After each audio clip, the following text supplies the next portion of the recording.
महायुतीचे उमेदवार ज्येष्ठ विधिज्ञ ॲडव्होकेट उज्ज्वल निकम सर आपल्यासोबत आहेत, जे उत्तर मध्य मुंबईचे महायुतीचे उमेदवार देखील आहेत. सर, कसा प्रतिसाद मिळतोय प्रचाराला?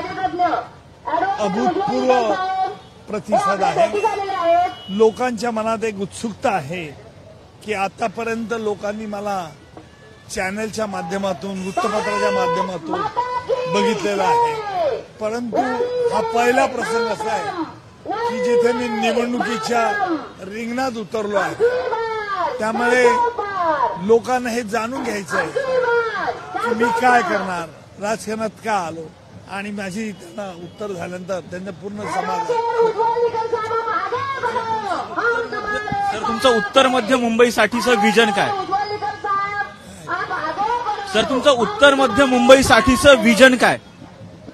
माझं विजन, आज मुंबईमध्ये दोन भाग पडतात, एक अति श्रीमंत माझ्या मतदारसंघात आणि एक अति गरीब असा.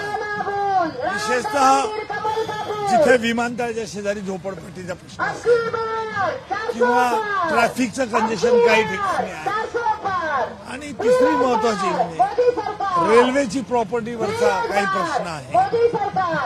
ह्या अधिकाऱ्यांची समन्वय साधून केंद्र सरकारकडनं कशा प्रकारे मदत करता येईल हा माझा विचार.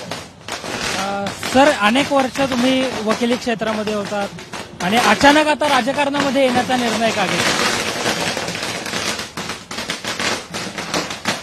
अनेक वर्ष तुम्ही वकिली क्षेत्रामध्ये होतात, अनेक महत्वाच्या खटल्यांवर तुम्ही काम देखील केलं, आता अचानक राजकारणात येण्याचा निर्णय का? राजकारणात येण्याचा निर्णय अचानक का? निर्णय असं अचानक कधीच होत नाही. 40-45 वर्ष वकील व्यवस्थेत प्रॅक्टिस केल्यानंतर वाटलं की आपण देखील आता समाजकारण केलं पाहिजे. राजकारणातून समाजकारण साधता येतं, राष्ट्रहित साधता येतं, हे लोकांना दाखवून देण्याकरता मी याच्यात आलो. सर, तुम्ही राजकारणात आलात, पण राजकारणात आल्याच्या नंतर तुम्ही राजकारणासाठी भारतीय जनता पक्षाचीच निवड का केली? कारण वैयक्तिक माझं स्वातंत्र्य आहे, कुठला पक्ष निवडावा.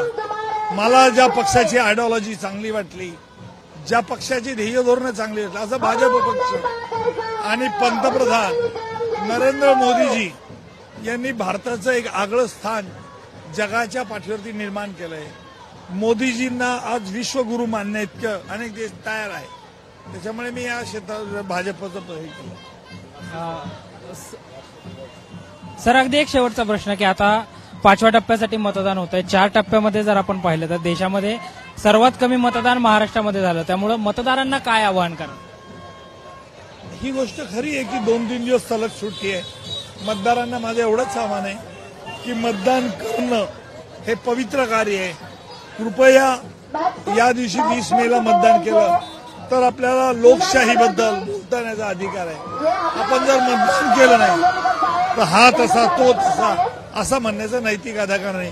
म्हणून आपल्या माध्यमातून सगळ्या मतदारांना माझं आव्हान आहे की 20 मेला आपण जरूर मतदान करा आणि कमळाला का मत करा हे मी आपल्याला सांगितलं. कॅमेरा पर्सन शिवाजी साळुंक्यांसह संकेत देशपांडे, टॉप न्यूज मराठी, सांताक्रूज, नवी मुंबई.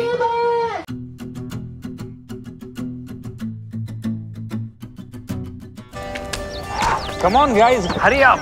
अरे सुन ना, एक ब्रेक ले लेते हैं. Guys, I'm telling you, तुम लोगों को सही से ट्रैकिंग नहीं आता. But that's okay, you can learn. रोज का ढक्कन देना. ये रेड वाला है, सही वाला देना. अबे ढक्कन, पहले तो सही पानी पीना.